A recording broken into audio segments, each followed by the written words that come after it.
मैं अशोक कुमार, सहआचार्य समाजशास्त्र, राजकीय डूंगर महाविद्यालय बीकानेर। विद्यार्थियों, आज अपने बात करेंगे समाजशास्त्रीय अध्ययन का वैज्ञानिक एवं मानविकी अभिमुखन। विद्यार्थियों, समाजशास्त्री परिप्रेक्ष्य पर हम विचार करते हैं। समाजशास्त्र का कोई भी विद्यार्थी समाजशास्त्रीय अध्ययन किस प्रकार से करे। समाजशास्त्र से संबंध शोधकर्ता या वैज्ञानिक के लिए यह आवश्यक है कि किस घटना का अध्ययन प्रारंभ करने से पहले उसके स्वयं का समाजशास्त्रीय पूर्व प्रशिक्षण या अभिमुखीकरण हो। जब तक ऐसा नहीं होगा, वह समाजशास्त्रीय अध्ययन हेतु सक्षम नहीं होगा। विद्वानों, अधिकतर समाजशास्त्रियों का मानना है कि अध्ययनों को प्रमाणिकता के साथ संचालित करने के लिए अध्ययनकर्ता का वैज्ञानिक या मानविकी तथा समाजशास्त्रीय अभिमुखन होना अनिवार्य है। इस प्रकार के अभिमुखन के लिए होने पर प्रमाणित तथ्यों के आधार पर विश्वसनीय निष्कर्ष नहीं निकाले जा सकते और सिद्धांतों का निर्माण नहीं किया जा सकता। समाजशास्त्रीय अध्ययनों के वैज्ञानिक एवं मानविकी अभिमुखन या पूर्व अभिमुखीकरण के अर्थ को समझना यहाँ अति आवश्यक है। समाजशास्त्रीय अभिमुखन क्या है? अभिमुखन का अर्थ क्या है? अभिमुखन शब्द अंग्रेजी भाषा के ओरिएंटेशन शब्द का हिंदी अनुवाद है। अंग्रेजी शब्दकोश के अनुसार अभिमुखीकरण या पूर्वाभिमुखीकरण एक ऐसी प्रक्रिया है जिसके माध्यम से व्यक्ति का अभिमुखन किया जाता है। पूर्वाभिमुखीकरण का शाब्दिक अर्थ है किसी स्थिति, वस्तु या विषय के संबंध में पहले से ही जानकारी प्रदान करना है। पूर्वाभिमुखीकरण व्यक्ति के लिए मार्गदर्शक या पथ प्रदर्शक है जो उसे अध्ययन विषय का पहले से ही परिचय करवा देता है। इससे प्रमाणित अध्ययन करने में सहायता मिलती है। समाजशास्त्रीय अभिमुखन। इस अभिमुखन का तात्पर्य उस प्रक्रिया से है जिसके माध्यम से अध्ययनकर्ता को समाजशास्त्र के महत्वपूर्ण पक्षों से परिचित कराया जाता है और उसे समाजशास्त्रीय परिप्रेक्ष्य के अनुरूप अध्ययन करने हेतु प्रशिक्षित किया जाता है। समाजशास्त्रीय अभिमुखन एक ऐसी प्रक्रिया है जिसके द्वारा व्यक्ति को किस प्रकार से प्रशिक्षित किया जाता है कि उसे समाजशास्त्रीय अध्ययन करने से पूर्व ही आवश्यक गुण या जानकारी प्राप्त हो जाए। इससे वह समाजशास्त्रीय अध्ययन करने में पूर्ण समर्थ हो जाता है। अभिमुखन की यह प्रक्रिया अध्ययनकर्ता को अनुसंधान कार्य के विभिन्न चरणों से परिचित कराती है। निष्कर्ष के रूप में हम ये कह सकते हैं कि अभिमुखन की प्रक्रिया के द्वारा मूल अध्ययन प्रारंभ करने के पहले ही अध्ययनकर्ता का अभिमुखन हो जाता है, जिसके आधार पर उसका मार्गदर्शन होता है। समाजशास्त्रीय अभिमुखन के प्रकार। समाजशास्त्रीय अभिमुखन के दो प्रकार हैं, दो बताए गए हैं। एक है वैज्ञानिक अभिमुखन परिप्रेक्ष्य या मानवतावादी या मानविकी परिप्रेक्ष्य। यदि हम समाजशास्त्र के कार्यों एवं विचारों पर दृष्टि डालें तो पता चलेगा कि कुछ ने अपने अध्याय में वैज्ञानिक पद्धति को सावधानीपूर्वक प्रयोग किया है, तथ्यों को ठीक उसी प्रकार चित्रण किया है जिस प्रकार वे उसको ठीक से वर्गीकरण किया तथा निष्कर्ष प्रस्तुत किया। कुछ ने अपनी अंतर्दृष्टि पर निर्भर करते रहते हुए समाज के संदर्भ में बहुत कुछ लिख डाला, वह उनके सामान्यीकरण पर कर डाला। इस प्रकार के अध्ययनों में वैज्ञानिक पद्धति का सहारा नहीं लिया गया। ये आनुभविक प्रमाणों पर आधारित नहीं है।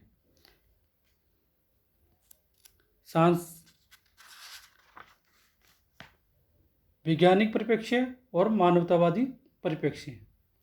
समाजशास्त्र के जन्मदाता फ्रांस के ऑगस्ट काम्टे ने समाजशास्त्रीय विश्लेषण में वैज्ञानिक परिप्रेक्ष्य का सहारा लिया। Herbert Spencer, Emmanuel Durkheim, Max Weber, Parson आदि समाजशास्त्रियों ने वैज्ञानिक परिप्रेक्ष्य को अपनाया, लेकिन इन विद्वानों के अनुसार अध्ययनों के माध्यम से समाज में यथास्थिति तथा व्यवस्था के पोषण तथा सामाजिक व्यवस्था और सामाजिक संतुलन बनाए रखने की बात प्रकट करते हुए इसी प्रकार वैज्ञानिक अभिमुखन।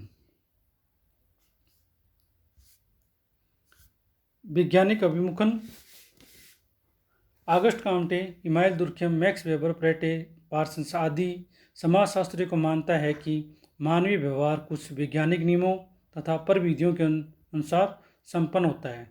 लोग समान परिस्थितियों में समान रूप से ही व्यवहार करते हैं। उनका यह भी मानना है कि मानवीय आचरण में कार्य कारण का संबंध पाया जाता है तथा इसके संबंध में पूर्वानुमान भविष्यवाणी की जा सकती है।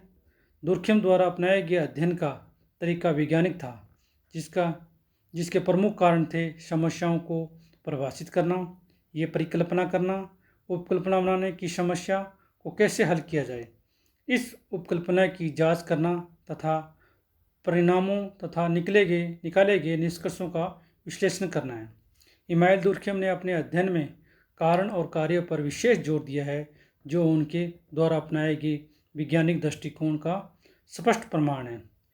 मैक्स वेबर के अनुसार सामाजिक विज्ञान मानव के ऐच्छिक और अनैच्छिक कार्यों का अध्ययन करने के लिए वैज्ञानिक विधि का सहारा लेते हैं।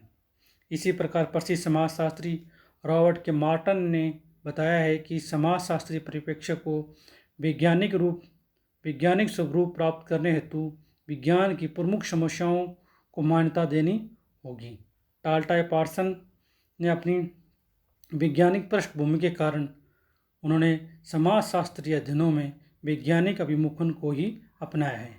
प्राकृतिक विज्ञान और सामाजिक विज्ञानों में अंतर करते हुए उन्होंने बताया है कि विषय वस्तु की दृष्टि से ये एक दूसरे से भिन्न हैं, परंतु आपने सामाजिक विज्ञानों में प्राकृतिक विज्ञानों में उपयुक्त सामान्य पद्धतियों का कार्य में लेने पर जोर दिया है। पार्सन्स की मान्यता थी कि अवधारणाओं तथा सैद्धांतिक व्यवस्थाओं को अनुभाविक रूप से प्रमाणित किया जाना चाहिए और उनकी इसी मान्यता ने उन्हें प्रत्यक्षवादी बना दिया। अब अपने बात करेंगे विद्यार्थियों वैज्ञानिक अभिमुखन के प्रमुख समर्थक, जिसके अंदर नंबर 1 है August Comte, number 2 Herbert Spencer, Emmanuel Durkheim, Max Weber और नंबर 5 टाल्टाय पार्सन। इन पांचों के अलग अलग विचार हैं वैज्ञानिक अभिमुखन के विषय में। नंबर 1 ऑगस्ट काम्टे ने पद सोपान की व्याख्या की है, समाज के विज्ञान की स्थापना की है तथा अध्ययन हेतु प्रत्यक्षवादी प्रणाली के प्रयोग पर जोर दिया। काम्टे ने ज्ञान के 3 स्तरों को स्पष्ट किया है। नंबर 1 धार्मिक, नंबर 2 तत्वमीमांसा, नंबर 3 प्रत्यक्षवादी या वैज्ञानिक। काम्टे ने अमूर्त विज्ञानों का एक एकीकृत संवर्ग में वर्गीकरण प्रस्तुत किया। विज्ञानों के पद सोपानों में काम्टे ने समाजशास्त्र की शीर्षक परिस्थिति माना है। काम्टे की ये मान्यता थी कि अन्य विज्ञान समाज के इस विज्ञान के लिए नवीन रूप में कार्य करते हैं। काम्टे का मानना था कि अपनी विशेष स्थिति के कारण समाजशास्त्र एक एकीकृत विज्ञान हो सकता है। काम्टे द्वारा विभिन्न विज्ञानों के बीच अंतर संबंधों की खोज की जा सकती है तथा सभी विज्ञानों को एक प्रत्यक्षवादी व्यवस्था में सीमित किया जा सकता है। नंबर 2 हर्बर्ट स्पेंसर ने समाजशास्त्र को एक नवीन विज्ञान बनाने का प्रयत्न किया। हर्बर्ट स्पेंसर की मान्यता थी कि विज्ञान के क्षेत्र को परिभाषित किया तथा विज्ञान व धर्म के बीच समझौता किया। हर्बर्ट स्पेंसर विकास के सामान्य सिद्धांत की रूपरेखा तैयार की तथा बताया कि समाजशास्त्र अपने सबसे अधिक जटिल रूप में विकास का अध्ययन है। अपने बात करेंगे अब नंबर 3, इमाइल दुर्खियम। इमाइल दुर्खियम ने जिस प्रकार कारणात्मक प्रक्रियावादी को अपने अध्ययन हेतु अपनाया, वह उनके वैज्ञानिक दृष्टिकोण की परिचायक है। हर्बर्ट इमाइल दुर्खियम द्वारा अपनाया गया अध्ययन का तरीका वैज्ञानिक था, जिसके प्रमुख चरण थे समस्याओं को परिभाषित करना या उपकल्पना बनाना कि समस्या को कैसे हल किया जाए, इस उपकल्पना की जांच करना एवं परिणामों तथा निकले गए निष्कर्षों का विश्लेषण करना। इमाइल दुर्खियम ने अपने अध्ययन में कारण और कार्य पर विशेष जोर दिया, जो उनके द्वारा अपनाए गए वैज्ञानिक दृष्टिकोण को स्पष्ट करता है। उदाहरण के रूप में इमाइल दुर्खियम ने निष्कर्ष निकाला कि सामाजिक संबंधों के अभाव में आत्महत्याएं अधिक होती हैं। स्पष्ट है कि दुर्खियम ने अपने अध्ययन समाजशास्त्रीय विज्ञानी अभिमुखन को अपनाते हुए किया तथा अध्ययन में वैज्ञानिक पद्धति का सहारा लिया। Number 4, max weber. Max weber के अनुसार सामाजिक विज्ञान मानव के ऐच्छिक तथा अनैच्छिक कार्यों का अध्ययन करने के लिए वैज्ञानिक विधि का सहारा लेते हैं। मैक्स वेबर के लिए सामाजिक विज्ञान समसामयिक दृश्यों की मूर्त स्थिति, घटनाएं एवं दशाओं के अध्ययन के लिए विज्ञान की पद्धतियां एवं प्रविधियों को लागू करने का एक प्रयास है, जो सामाजिक लक्ष्यों तथा मूल्यों पर सकारात्मक अथवा नकारात्मक प्रभाव रखती प्रतीत होती है। मैक्स वेबर ने समाजशास्त्र को एक विज्ञान माना है और लिखा है कि समाजशास्त्र वह विज्ञान है जो सामाजिक क्रियाओं के व्याख्यात्मक बोध का प्रयत्न कराता है, ताकि इसके द्वारा उसके घटित होने या उसके प्रभाव के कार्य कारण स्पष्टीकरण तक पहुंच सके। वेबर ने सामाजिक कार्य व्यवहार के आदर्श रूप, इन आदर्श रूपों के 4 प्रकार हैं: सामाजिक संबंधों के प्रकार, औचित्यपूर्ण सत्ता की प्रकृति आदि को वैज्ञानिक तरीकों से समझाया गया है। मैक्स वेबर ने आदर्श स्वरूप की अवधारणा के माध्यम से मानवीय व्यवहार के कारणों का उल्लेख किया। वेबर की रचनाएं इस बात से स्पष्ट प्रमाण है कि वे एक महान सामाजिक वैज्ञानिक थे। अगले बात करते हैं टालकट पार्सन्स ने वैज्ञानिक पृष्ठभूमि के कारण पार्सन्स ने अपने समाजशास्त्रीय अध्ययनों में वैज्ञानिक अभिमुखन को ही अपनाया। पार्सन सामाजिक विज्ञानों को सामाजिक क्रिया विज्ञान के रूप में देखा। ये विज्ञान अंतःक्रिया तथा मूल्यों के संबंधों में विचार करते हैं। पार्सन्स ने प्राकृतिक विज्ञानों एवं सामाजिक विज्ञानों में अंतर करते हुए बताया है कि विषय वस्तु की दृष्टि से ये एक दूसरे से भिन्न हैं, परंतु टाल्टाई पार्सन ने सामाजिक विज्ञान में प्राकृतिक विज्ञानों में प्रयुक्त सामान्य पद्धतियों को काम में लेने पर जोर दिया। पार्सन्स की मान्यता थी कि अवधारणाओं और सैद्धांतिक व्यवस्थाओं को अनुभवनिक रूप से प्रमाणित किया जाना चाहिए और उनकी इसी मान्यता ने उन्हें प्रत्यक्षवादी बना दिया। पार्सन्स वैज्ञानिक चिंतन की वास्तविक प्रकृति पर जोर दिया और समाजशास्त्र में प्राकृतिक विज्ञानों की प्रविधियों को अपनाया। वर्तमान काल के रूप में कुछ ऐसे समाजशास्त्री हुए हैं जो समाजशास्त्र में वैज्ञानिक अभिमुखन को अपनाया। उदाहरण के रूप में समाजशास्त्री सिद्धांत को प्रतिपादन में नियमों को उसी प्रकार कठोरता से लागू किया जाना चाहिए जिस प्रकार गणित अपनी गणना संबंधी सिद्धांतों की खोज करने में करता है। अनेक समाजशास्त्री यह मानते हैं कि समस्त सामाजिक घटनाएं एवं मानवीय व्यवहार वैज्ञानिक रूप में संचालित होते हैं। इनमें कार्य कारण का संबंध पाया जाता है। इसके पीछे कुछ नियम होते हैं। इन नियमों का अध्ययन में रखकर ही समाज में इच्छित परिवर्तन लाया जा सकता है। वैज्ञानिक पद्धतियों को काम में लेते हुए आधार पर प्राप्त तथ्यों से सामान्यीकरण किया जा सकते हैं। मानवीय व्यवहार के संबंधों में भविष्यवाणी की जा सकती है।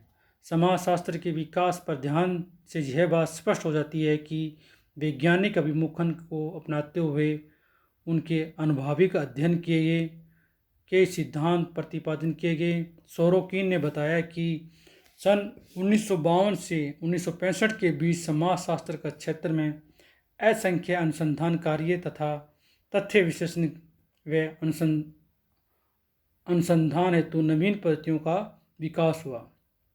सोरोकिन का तात्पर्य यह है कि इस समय समाजशास्त्र में पद्धति पर आवश्यकता से अधिक जोर दिया गया। इसकी वर्जर ने आलोचना की। उन्होंने बताया कि समाजशास्त्री अपने विषय पर से दूर चले गए हैं। वे मानव समाज के अध्ययन पर पूरी तरह ध्यान देने के बजाय पद्धति शास्त्र की बारीकियों में उलझ गए हैं। धीरे धीरे विज्ञानवाद तथा वैज्ञानिक समाजशास्त्र के विरुद्ध आवाज़ उठने लगी। यही सोचने लगे हैं कि समाजशास्त्र के अध्ययन के लिए वैज्ञानिक पद्धति का प्रयोग किया जाना चाहिए या सहानुभूति तथा वेस्टर्न नामक नई व्यक्तिगत पद्धति का। क्या समाजशास्त्र में विश्व सिद्धांत निर्माण पर जोर दिया जाना चाहिए या समाज की समस्याओं के प्रति भी जागरूकता एवं चिंतन होना चाहिए। इसी समय समाजशास्त्र में एक नई परिप्रेक्ष्य का विकास हुआ जिसे मानवतावादी या मानविकी अभिमुखन कहते हैं। नेक्स्ट क्लास में अपने बात करेंगे विद्यार्थियों, मानविकी अभिमुखन क्या है।